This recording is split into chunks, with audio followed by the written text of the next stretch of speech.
Hello, and welcome to Odds on Champions League. It's Matchday 6, Wednesday matches. Everyone's eyes will be for sure in Dortmund and in Newcastle in Group F, but also there is a huge Porto Shaktar Donetsk in Group F. To analyze and to share their tips and predictions, we have Alvaro, Romeo, and Daniele Fisichella. How are you guys?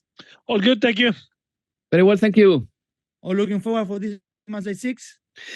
100%. I mean, this is going to be wild, and there are still a couple of really interesting things to unveil. The group of death has proven to be the group of death, and over there still Newcastle, Milan, Paris Saint-Germain, they still have the chances. So yeah, it's going to be really interesting, everything in general. But guys, before we get going with the show, as always, do not forget to like, subscribe, and hit the notifications bell. Now, let's go.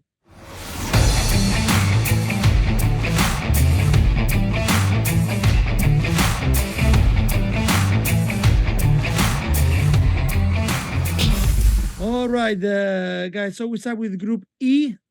We first have Atletico Madrid with Lazio. They both have already qualified. With a win or a draw, Atletico will top the group, while Lazio need a victory. We all remember the heroics of goalkeeper Ivan Provedel to save 1 point in the Stadio Olimpico back in September. That was, it seems like a long time ago. This time, Alvaro, the feeling is that Lazio will need a little bit more than the heroics of a goalkeeper to claim the top of the group. Apart from the defeat with Barcelona and maybe the second half with Almeria on the weekend, there is little to be skeptical about this Atletico at the moment. Where do you find value in this one? Well, Atletico to win is a good value for me, 162. But of course, we have to remind everyone that Atletico needs a draw to finish first. So this is also going to play at some point in the minds of the players and the managers, definitely, and in the nature of the substitutions that might be done in the game. For Atletico, the combination is very simple. A draw will earn them the top spot, which is something that they haven't done for 6 years, since 2016. So it's been a while that Atletico hasn't topped the group, and maybe that has been one of the explanations why they normally have a very difficult encounter in the last 16 round. For Atletico, is key to avoid having to play against the likes of Manchester City, the likes of Bayern, Arsenal, in my opinion, and so on. But Atletico has suffered in the Champions League. Don't you think that they have found it too difficult here? In Glasgow against Celtic, they had a bit of a torrid time at the beginning of the game. Against Feyenoord the other day, even though they played very well, I have to say, for 75 minutes. In the first 15, Feyenoord had their chances too. And even in the weekend against Almeria, I think that they wanted to wrap it up very quickly. They scored 2 goals in the first half, all fine. But at the end, Almeria scored the 1 goal, cut the deficit, and then Atletico had to defend a little bit for those 3 points. I mean, I have to say a couple of things about Atletico that maybe go under the radar. Number one, Marcos Llorente is having a very good season, and he's playing with continuity. And when Marcos Llorente plays with continuity at Atletico de Madrid, then Atletico tends to get more points and more wins. That's why they are in the title race this season. There are other factors, of course. Alvaro Morata is playing fantastically. Antoine Griezmann is pulling every single string in there. And generally speaking, I think that Atletico is a fine side right now, without the defensive style of the past, but still capable of winning more games than losing games. And when it comes to Lazio, look, it's good for them that they got two wins in a row in the Champions League just to negotiate this group stage. Lazio needs to win to finish first, as I said before. And in the Serie A in the weekend, I see that they drew against Verona. Fine. Rovella, I think that is out with a red for this game, and that's going to be bad for Lazio, obviously. But for me, it's all down to Sarri. Sarri has to play with the best players. What happened the other day against Celtic at Lazio ground cannot happen. Immobile and Pedro came late, and they ended up deciding the game for them. Lazio was virtually in trouble, in chaos in the game against Celtic, and Immobile came in the second half and decided. If Immobile plays, obviously Atletico will find it more difficult to beat Lazio, but still, I'm going to go for Atletico to win, 162, and in the individual markets, Morata to score is something that we'll have to take into account, because Alvaro Morata this season is scoring a lot of goals. I don't know if Atletico, as you say, will be having this rush that they had against Almeria, knowing that the draw is enough for them to top the group. So maybe first half draw has also 2.38. What's your take, Dani? I can't see Lazio going to the Metropolitano and scoring many goals. Maybe one at best. I mean, they're really struggling this season to create chances, to converting goals. Only one of the last 9 games for them has been over 2.5 goals. At Verona, again, missed a lot of chances in the end. Verona down to 10 men, couldn't find the second goal. And also mentally, this Lazio seems to me very weak. They can't hold on to games. After 50, 60 minutes, they lose control of games in Serie A very, very quickly, and they don't play in the same way they played last season. Maybe last season they overachieved. Probably they overachieved with the second spot in Italy, and they should have been strength. Away from home, Lazio, no wins in 4. Only 1 clean sheet in 10 away games from home. That was against Sassuolo. But I think qualifying from this group, which wasn't the hardest, has to be said, is still a big achievement for Lazio. They won successive Champions League group match stages for the first time since 2001, 2002. This is not a team that is used to play in these sort of competitions, but I think they're going to get beaten by Atletico Madrid, no matter what team Sarri puts out. Atletico Madrid in 2023 at the Wanda Metropolitano have been outstanding. They haven't lost in the 2023 campaign at the Wanda Metropolitano. They are 7 points behind Girona, who, by the way, they still need to play on the 3rd of January away. Is a big chance for Atletico Madrid to reach the top of the league, or to get as close as possible. And I think in the last defeat against Barcelona, they will have a lot of regrets. Atletico Madrid in the first half, they didn't threaten Barcelona a lot, and we saw what happened with Barcelona yesterday, how they can be exploited. I think Atletico Madrid is stronger. Asian handicap -1 for Atletico Madrid here, 210. So everyone falling here for Atletico. The next one in this group E, we have Celtic, Feyenoord in Glasgow. For Celtic, the poor run in the Champions League is far from being something that they have acquired only this season. To find the last Celtic win at home in Champions League, we have to scroll 10 years down to 2013, a 2-1 win against Ajax. However, as poor record that is, against Lazio and Atletico in Glasgow, they were far from being outclassed, but this is not a good moment for Celtic anyway, and also not a good moment for Brendan Rodgers. They had dropped 5 points in the last 4 games in the Scottish Premiership. They lost yesterday on Sunday to Kilmarnock, and Feyenoord is an exciting team to watch, a bit naive, I would say, at the back. 8 goals conceded in 5 games this Champions League, but entertaining up front, especially with Santiago Jimenez. Dani, can you see that evading victory finally coming for Celtic, or not really? It could be, because the game has got nothing at stake. And in a game when there is nothing at stake, even a team that has been so poor like Celtic could pull out the results, but it will be absolutely pointless for them. Apart from the thing is momentum. You know, you lose your last European game for Feyenoord, it doesn't bode well. You carry on a bad momentum going into the Europa League. And for Celtic, now there is a tough run of fixtures. By the way, the last game of 2023 is the Old Firm against Rangers. Rangers are closing in the gap, so they need to carry on that good momentum. But as much as Celtic might have improved under Brendan Rodgers, and I don't think they have actually in Europe this season, the gap with the other 2 teams is far too big. We've seen it. They got thrashed 6-0 by Atletico against Lazio in the second half. I think they got the tactics wrong. They tried to push too hard to get the win and got exposed. And yes, they lost yesterday against Kilmarnock. A little bit shocking. Anytime Celtic loses their games at home, there's a lot of question marks that get raised.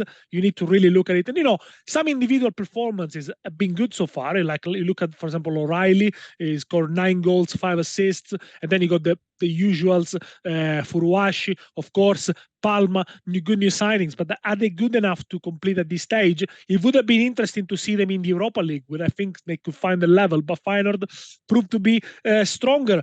But again, I think the lack of experience for Feyenoord was visible in the game against Atletico Madrid in both games. And yes, it's a team that scores a lot of goals, but so far, they are so far behind PSV. They lost to them in midweek. So basically, the title race in the Netherlands is over for them. And they only kept 1 clean sheet in the last 9. Can they win here? I don't think they can. And I think actually it probably is going to be for Celtic there to get a win. Pretty useless, but yes, it could help them, the morale. Asian handicap plus 0.25 for Celtic here for me. 196. If they draw, you only win half a stake. So Dani, back in a little bit more. Celtic, what's your take, Alvaro? Well, my take for this game is that they're playing for the money. And Who is no, it? but they are playing for the, Bunsen burner, as David Brent was saying in the office, when he was getting interviewed for a freelance job. They are playing for the money only. So I think that there is not much at stake, and there are only 3 games in which there is nothing at stake. 2 of them being in the Manchester City, Leipzig, Red Star, and Young Boys group, and then this one, nothing at stake. So I think that at the end of the day, the players probably are going to play with less tension. Celtic, obviously, after losing to Kilmarnock, they will have to put a good show in front of their fans. They hadn't lost against this side, I was reading, for 5 years now. So it was a little bit of an oddity, a little bit of a disappointment for Brendan Rodgers too. He's still top in the league. But of course, you have to put a good show and a good display in front of your fans, that's for sure. And I think that Celtic are unlikely to win this game if you check the statistics. I mean, they haven't won for their last 15 group stage games, which is a lot. It's basically 2 and 3/4 full Champions League seasons without winning any group stage game.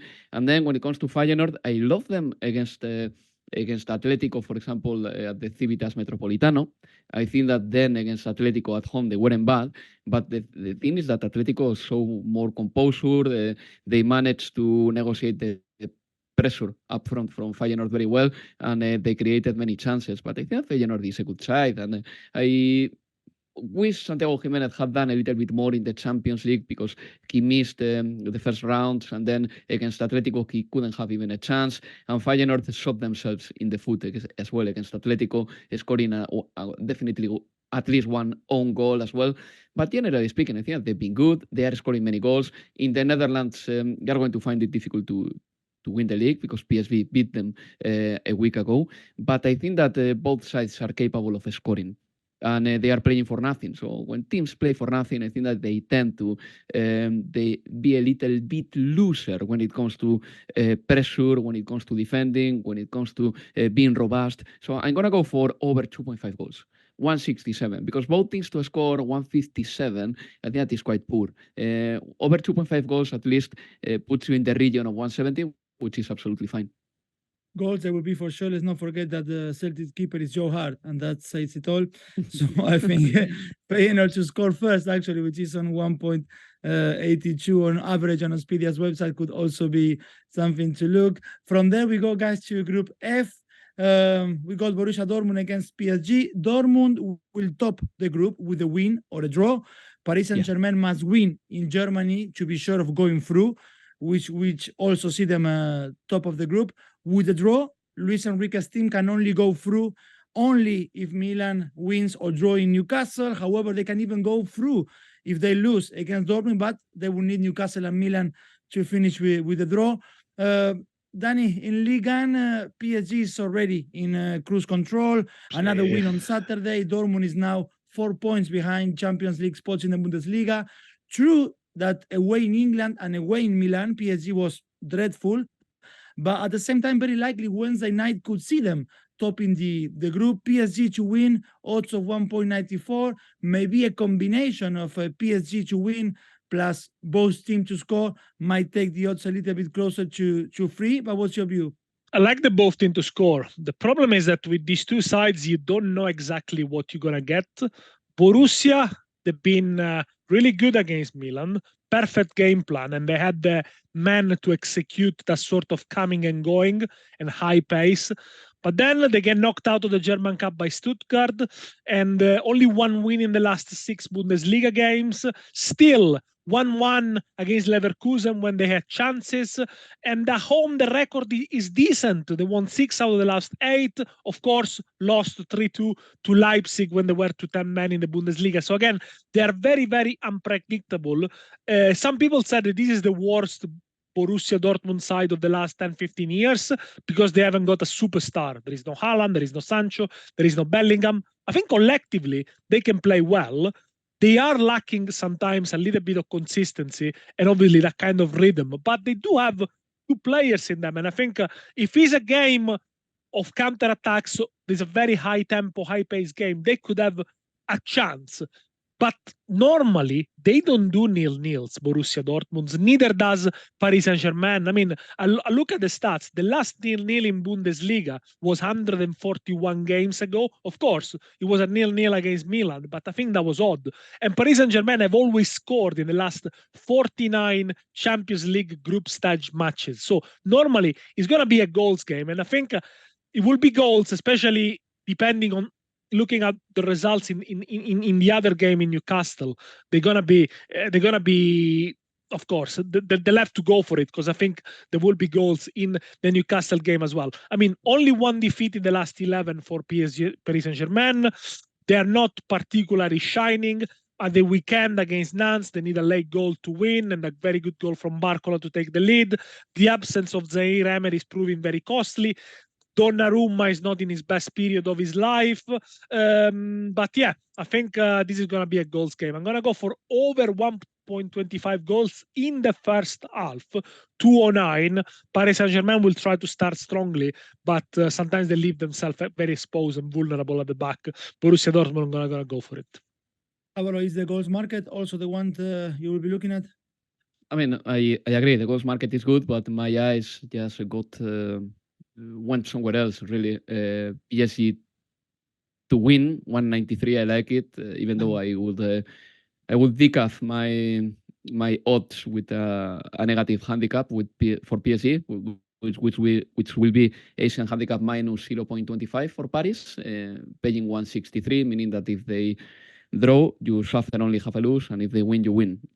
I think that an Asian handicap minus 0.25 for the side of Luis Enrique will be about right. And then I also like Dani, Leo, the biggest stars stepping up in the big moments, and I think that this is the chance for Mbappe. Mbappe to score 183. I really like it. I think that in the Champions League, normally he's been doing the job. The other day he scored that penalty against Newcastle, but you know, it's not going to be maybe that easy. I think that it goes against Luis Enrique's nature, having to relinquish a little bit of control in the interest of attacking. I think that Luis Enrique, especially in the last 5 or 6 years, he has become more of a controlling manager, and at some point Paris will have to go at it full gas if they don't score soon, especially. So I want to see how Luis Enrique deals with that, and how many risks demands his players to take. I think that this is the interesting thing, that having to beat at Dortmund and maybe having to rush to beat Dortmund goes against Lucho's nature. When it comes to Dortmund, well, I think that Dani is right. I mean, they don't have any particular great star right now. It looked like 3 years ago when Moukoko debuted for them that he was going to be that player, but he hasn't been so far. He's still very young. He's injured, by the way, for this game. Also, Sebastian Aller, Emre Can is suspended. So there are a couple of casualties for the side of Edin Terzic, who lost in the weekend, by the way, against Leipzig, and they are 11 points off the pace in the Bundesliga, 4 points off the Champions League in the Bundesliga as well. There is no title race for them this season, so you can say that this year Dortmund is worse than they were last season, because at the end last season they were fighting for the title until the end. You can say that. So I'm going to go for that. Asian handicap minus 0.25 for PSG, 163. More than happy to upgrade to PSG to win 193, because I think that they got better players and they are obliged to win this game. But again, it goes a little bit against Luis Enrique's nature to go for it 100%. Yes, and I'm curious to see how he gets it in midfield, especially Luis Enrique, because in Zamjans Park, the midfield he chose wasn't good, or the game plan wasn't good, also in Milan. So we'll see what's going to happen against Dortmund for PSG. Dani, Alvaro, you mentioned both that, of course, as much as it's the game to watch Dortmund PSG on this group, they both going to have their ears on what's going on in Zamjans Park, where Newcastle will be playing Milan. Whatever the result for the Magpies, they will for sure remember Marciniak, the Polish referee, and the VAR for a long time after what happened in Paris on Matchday 5. Although for me, was not that one. The one that they should be regretting the most, I believe, is against Dortmund at home. The game that they should be thinking a lot. That was played after Newcastle trash PSG 4-1, but they could not even get near to that display against the Germans. They paid dearly. On Sunday, Alvaro and Newcastle showed that they just cannot help themselves right now. The amount of injuries they have, how tired they look. Players like Bruno Guimaraes are not at their best now. They are without their first choice goalkeeper too, but they will play at home. So I expect them to bring back the level of intensity and bravery we always see is Amjad's Park. Newcastle to win first half is 2.55, which is a better return than Newcastle to win at full time. How do you see it? Well, for me, this is a pass. Really, I'm sorry. All I right. mean, I'm gonna find combinations for everything, but not for this game. Really, I think that there are too many conundrums, too many questions, and both need the win, number one, and they need PSG dropping points if they want to go through. And I don't think that is in Milan's nature to go for a win crazily. I don't think that they know how to do that, especially with Rafael Leao. That's going to be always more difficult. And for Newcastle United, they've got so many players in the sidelines that for me it's very difficult to to back them with a win right now. It's difficult. I mean, if it happens, well, congratulations to them and all that, but the amount of players they've got out, in my opinion, sets the tone. Newcastle have been jaded lately, and against Spurs the other day, for example, I think that they were a little bit competitive at the beginning, but then Spurs just deserved to win. And the fact that Son had many one-on-ones with Trippier, for example, in that game against Spurs, tells you as well that Newcastle United didn't have the, how to put it, the energy to defend good players with true footballers, which is something that the best teams do sometimes when they have to defend. They have a circuit of help, a circuit of backing up and all that. And I saw many times, for example, Trippier exposed against Son. I saw many times Bruno Guimaraes in the middle of the park, just seeing how 2 or 3 Tottenham players were running around him. I think that the team is coming late to the duels. I think that the Newcastle United then doesn't have many options from the bench to change the games. Fortunately, at least against the Spurs, Longstaff and Callum Wilson came back, but I don't think that these players, they are still very, very, very fit. And this game is going to be obviously very interesting because Newcastle United at home, they are good this season. I mean, it's numerically empirical, if you like. They've got 21 points at home in the Premier League and they only got 5 points away. So their form at home has been phenomenal. And in the Champions League, well, 3 points at home, 2 points away. But those numbers lie a little bit because in my opinion, PSG was good in Paris and they deserved maybe a draw, but they were terrible in Milan and they got a draw as well. So, for this game, difficult to bet for me. Milan has scored only 3 goals in the Champions League, which is not a lot of return, really. It's very poor. And, anything can happen. Both need the win. It can happen as well, but I see Milan being in real need of some spark and some quality. Is Pulisic filling the boots, for example, of Rafael Leao? Not even close. Not even there. But he's doing well, though. He's doing well. It's not the same player. Come on. No, he's a different player. I could imagine Leao, for example, doing the same thing Son did to Kieran Trippier, but I cannot imagine Pulisic giving a torrid time. He's a different player. He comes inside more, but Pulisic 5 goals, couple of assists in Serie A. It's been doing that bad, to be fair. Fair enough. Okay, he's not a bad player, but anyway, the biggest start is missing. I'm gonna go for a pass here. I'm sorry, guys. I think that there is money elsewhere. Danny, will you back Milan? A few of no. players who know the English Premier League, so they know Newcastle as well, but you don't back them, no? Look, Milan has got us used that most of the time in the last couple of years when they had the backs against the wall, they were able to pull themselves out of troubles, and they've done it against PSG. They've done it a few times, but I think this is going to be a very hard task. By the way, both teams can finish second, third, or last. So there is a lot of stake in this game. And I think for Milan, it will be very important to try and finish third and play in the Europa League, because I believe that's the real level at the moment. In the Europa League, they could be competitive, they could go until the end, and they got the squad to do it. They are not a team that can compete for the Scudetto. They are not a team that can compete for the Champions League, but us could really give them experience and strength, and they need to start taking the Europa League seriously, and Italian clubs in general need to start doing it.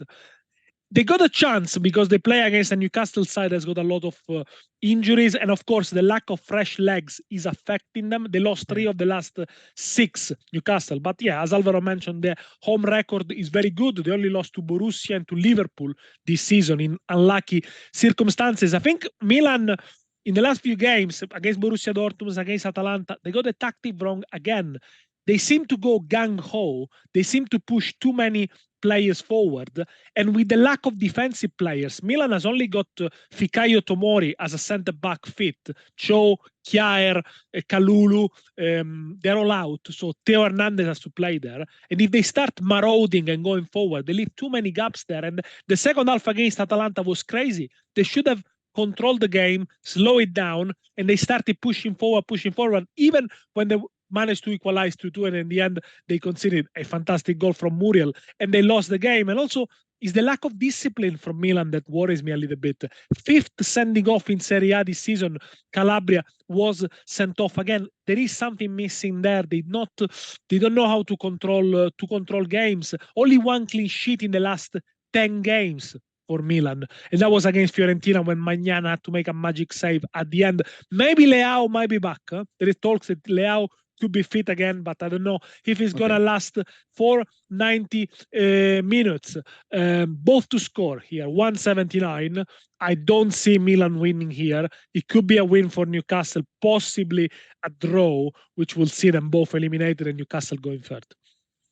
I know it has nothing to do with this Champions League Matchday 6, but you just mentioned Muriel. What a goal he scored for Atalanta against Milan, Dani. But well, that's another matter. That's something Dubravka is very poor.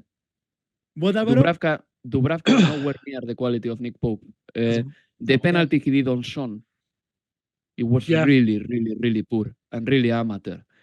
He went late and he did a penalty when there was no reason whatsoever to make a penalty. A good goalkeeper pushes you away from the shot, but doesn't put you on the floor like this, on the ground. It was very poor. I think that having a goalkeeper like Dubravka is going to cost Newcastle United a little bit, because Pope is way better and he's not going to be back until April. Obviously, this is for me to stress again that this game is a complete mystery. I think that there are so many things and so many absences, and both teams are so leaky sometimes that it's very difficult to predict.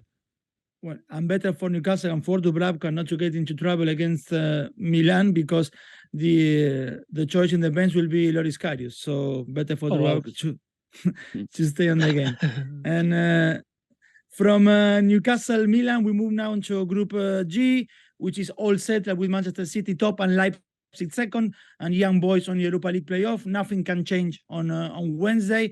We start in Belgrade with restart against Manchester City. Very likely, I believe, we will see a City side with many changes of personnel. They won in the Premier League after 4 matches on Sunday against Luton. Maybe this match in Belgrade will help players like, finally, Calvin Phillips to get some minutes. We'll see.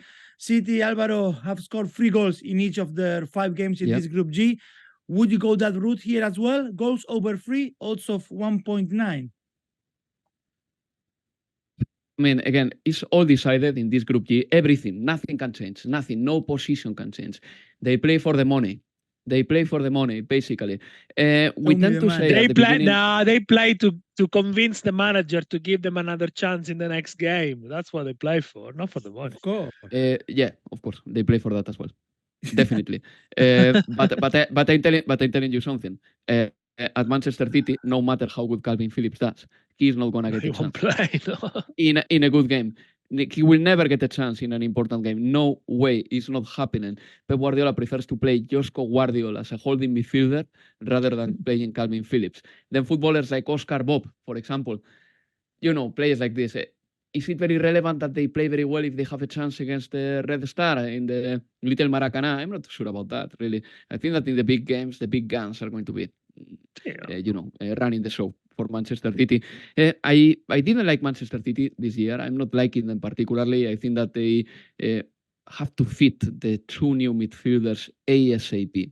I'm talking about Kovacic, who is okay so far, and Mateus Nunes, who has been anonymous at best. Because if they don't do that, and if Kevin De Bruyne is still in the sidelines, They cannot play the whole season with Rodri and Bernardo Silva and Julian Alvarez just organizing the midfield. They cannot do that. For Pep Guardiola, it's mandatory to get the best of Mateus Nunes and Mateo Kovacic as soon as possible. Then Josko Guardiola, I'm sorry, guys. He's not my type of defender, but John Stones wasn't my type of defender 5 years ago, and Pep Guardiola made a good player out of him. But Guardiola, I don't like defenders who don't know how to defend. I don't know what you think about it, but I prefer defenders who know how to defend. It will be good. It will be good if they could. But yeah, Guardiola has been I think it's not been talked about a lot, but it's been a bit underwhelming, you know. It's not been very disappointing. And I've seen him lose the focus so many times against Spain in Euro 2021. Croatia conceded a goal because Guardiola went for a drink during the game. It's literally like this. Guardiola went to the sideline to get a drink and Spain scored the goal. He's this kind of player, and Pep Guardiola has to make him be more pepped, you know, if that makes any sense, which Pep Guardiola probably knows how to pep you. But anyway, Red Star in the Champions League. 31 saves for the goalkeeper, the most saves in the competition. Altogether with the goalkeeper of Young Boys. That tells you that Manchester City and Leipzig have been too dominant. And we always talk about the atmosphere at Red Star Ground, and it's true that over there they get better results than away from home. But anyway, this Champions League campaign has been disappointing for Red Star. Probably they thought that at least they could finish third. And with Manchester City, as I said before, they are in the Champions League, the joint top scorer, the team with more possession, the team with more passing accuracy. They've got 15 points out of 15. But still, they can get better. And maybe Pep Guardiola wants to use this game to improve tactically. Erling Haaland is going to be out. And according to the Telegraph, they published this yesterday, there is an unknown return date for the Norwegian striker. They don't know when he's going to be back. Let's see if Erling Haaland can be back for Christmas. Definitely not for this game, even though check the lineup just in case if you want to bet on him individually, because it looks like he's not available at all. For this game, look, I could go for the following. There is money in Manchester City winning at 30 minutes, 2.3, but I prefer personally, if I have to bet in this game, half-time, full-time, away. Manchester City winning the first half and keeping the win in the second half. That doubles up your stake, 2.0. And something on Bardiol, were guys saying, I think the more you take Bardiol to the sideline, the worse. As Messi showed in the World Cup, he needs to see the pitch in front of him. If it's sideways, it's not very good for him. And usually for Pep, he's playing there closer to the sideline. Dani, even if City is going to change personnel, do you still back them like Alvaro to win first half, to win second half, or you expect a little bit more tighter game? No, I think I expect a much more tighter game because it's meaningless. And as well, yes, they have to make some changes, and they got such a massive run of fixtures now with the FIFA World Cup as well. I think they'll make changes. I can't imagine the motivation to be so high. They're probably going to win it maybe by 1 goal, 2 goals. Yeah, but I think it's going to be much more tighter. And I think for us, Red Star is going to be all about pride, taking a big scalp. Disappointing Champions League campaign nonetheless, but they know how to beat big teams here at that stadium. I remember a few years ago they beat Liverpool, that then went on to win the Champions League. Winless in 4 Premier League games, by the way. Manchester City, worst run since 2017. That was before, of course, the win at Luton, but they should kick on from now. You know, as soon as the best player comes back, De Bruyne maybe fit for the FIFA World Cup. Haaland might be out. So yeah, there's going to be a lot of changes there. Red Star Belgrade Asian handicap plus 1.5, 207. So if they only lose by 2 goals margin or more, you lose your stake. But Leo, can I say something? The Kevin De Bruyne thing doesn't explain the whole thing, because in the 2018-2019 season, when they had the fantastic run in the title race against Liverpool, Kevin De Bruyne played less than 20 games. And Manchester City still hit over 90 points. I think they got 93. Yeah, but without the Belgian. But they had better players then. Mahrez, that's what I wanted to say. Gundogan is gone, and they got Mateo Kovacic, for example. But better players, I'm not too sure about that. I mean, they had better midfielders, because Gundogan and David Silva are unparalleled. I mean, they are 2 of the best midfielders of the last 15 years. Kovacic and Mateus Nunes are not. are not. But I think that the problem is more complex with Manchester City. They have lost a lot of fluidity, and this is down to the fact that they don't have so much technique on the pitch, so many technical players. I don't know if Pep Guardiola, do you remember the book of Martí Perarnau about Guardiola and his stint at Bayern? At some point, Guardiola, after losing a number of games, and after losing against Real Madrid 4-0, I think, he just went to his office and he just put big posters in the wall with his basics in the wall, never to forget them. Maybe it's the time for Pep Guardiola to go back to some of his basics. And I wouldn't be surprised if at some point he goes again or he resorts back to a 4-3-3, just in a way to give the team the fluidity that they had lost in the past. Playing with two wingers, playing with two attacking midfielders, only one holding midfielder, and trying to, go back to what he did so well in order to start winning games, or at least in order to start scoring more goals. He could go back to basics, but the problem is like the characteristic of the players he has now this season are different from the ones he used to have. Now we went from ball passers to ball carriers. That is, anyway, Star Belgrade with Manchester City. Then, guys, in Germany, we have Leipzig against Young Boys. Leipzig had scored 11 times in 5 matches. They had a great weekend winning in Dortmund 3-2. They should win comfortably here, Dani, because to find some value is 1.37 only, the odds on Leipzig to win. So to find some value and you go to the Asian handicap market, at least minus 1.5, which has odds of 1.96. What's your view? That's where I'm going. Young Boys, Asian handicap plus 1.5, because Leipzig, a little bit like Dortmund, you never know what they're going to get. They lost 4 of the last 8, but in the meantime, they qualified for Champions League. Gave Manchester City a very good game in the first half at the Etihad, won against Dortmund. I think in the second half against Manchester City, they went to defensive. They made a couple of changes, went to a back 5, but still haven't kept a clean sheet in the Champions League. And I think in a group with Young Boys and Red Star, not to keep a single clean sheet, that doesn't really bode well for them. It's a team that I was expecting them to get better from last season, and they seem to have remained pretty much at the same level. Although Marco Rose had an impact last season, he changed the tactic, the formation, got a little bit better, but they've gone backwards really. And I think if you look at the reverse fixtures, when they won 3-1 in Switzerland, he was on the balance until Sesko scored in stoppage time. So it could be a low margin win for Leipzig Young Boys. First of all, they won 2-0 against Werder Zvezda. They're going to be in the Europa League. That was the first ever clean sheet in a group stage in the Champions League. And they won at the weekend 3-0 against St. Gallen. I think they got goal scorers that they can go to Leipzig and score at least a goal. I'm going to go for Asian handicap plus 1.5 for Young Boys here. And now, guys, then we have the last group on Wednesday, which is the group H. Barcelona. Alvaro on this. Oh, sorry, but I skip you on this one. I'm sorry. Yes, the game is so meaningless that yes.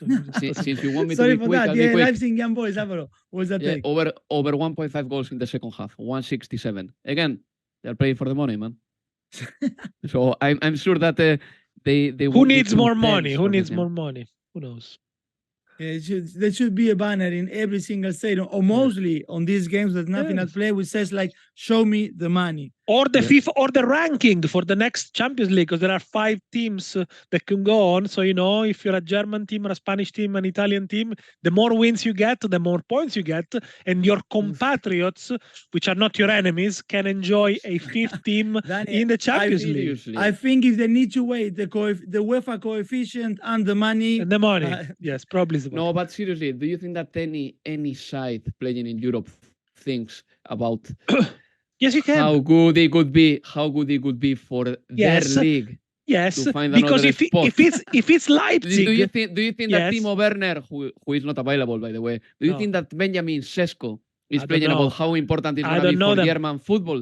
But I tell you this: if you are Leipzig, the 5th team could be you, because you're not going to get in the top 4 in Champions League.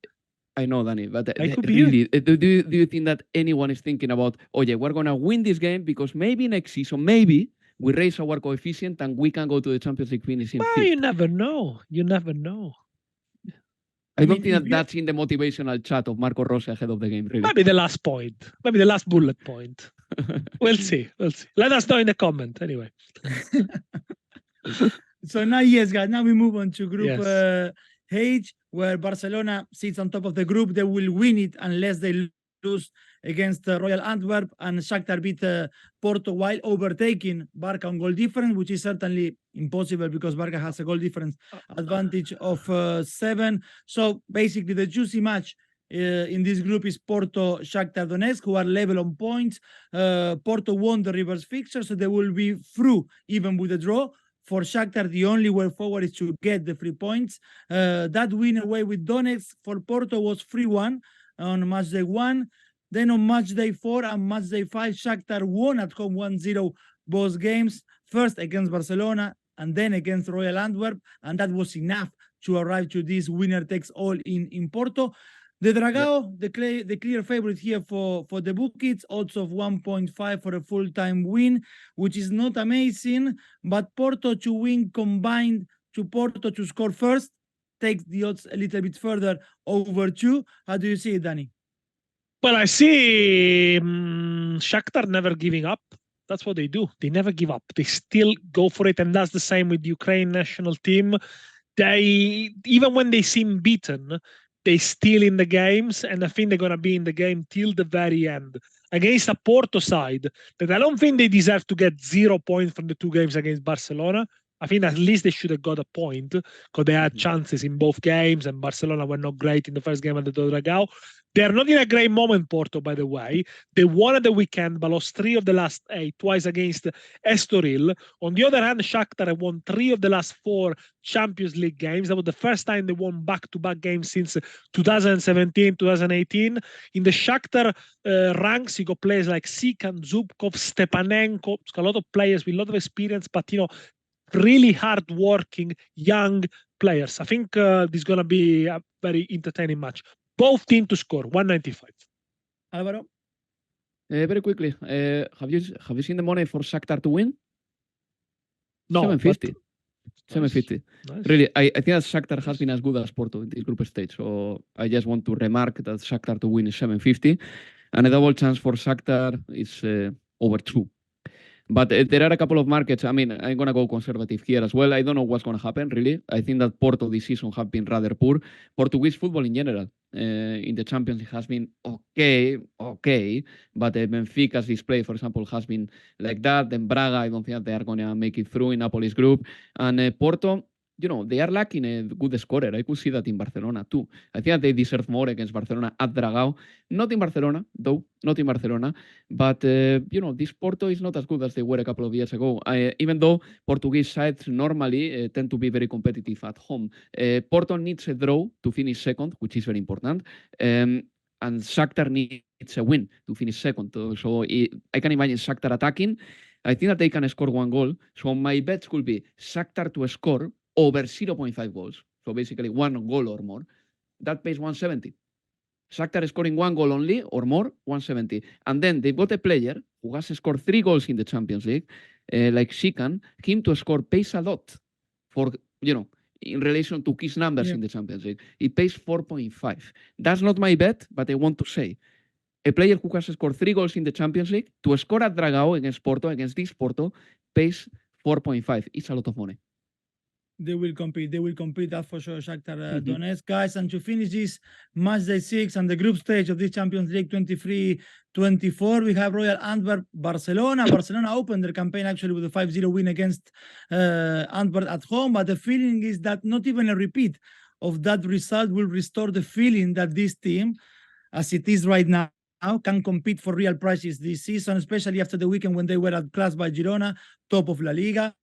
Against this Barcelona, can at least Royal Antwerp think of a first half draw, Alvaro? That comes with odds of 2.7.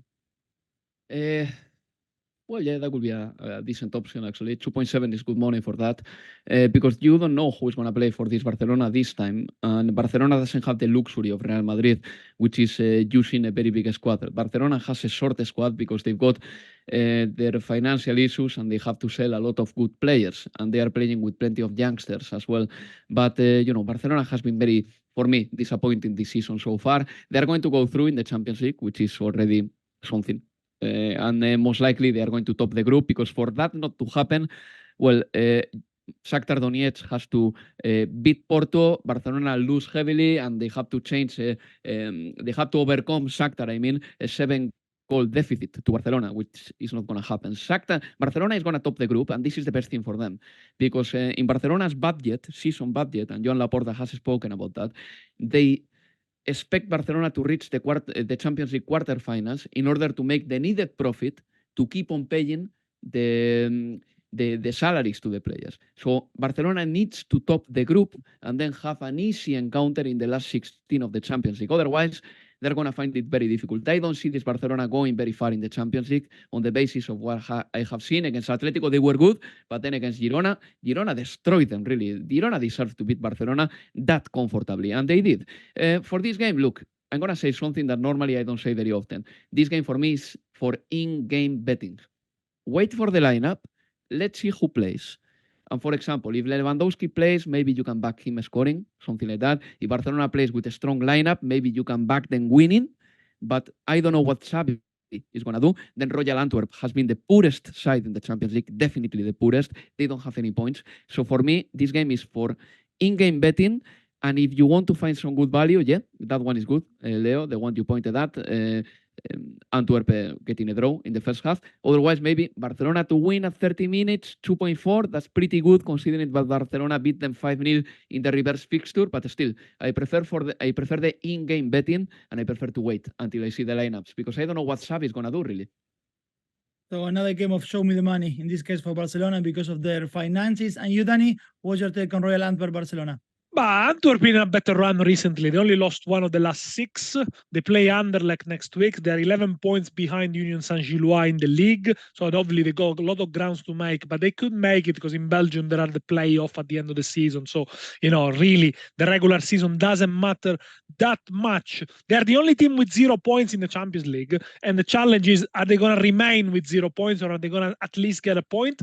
They have a chance because Barcelona are in a very, very poor form. Against Porto and Atletico in the first half, especially against Atletico, we saw glimpses of good Barcelona thanks to the 2 Joaos.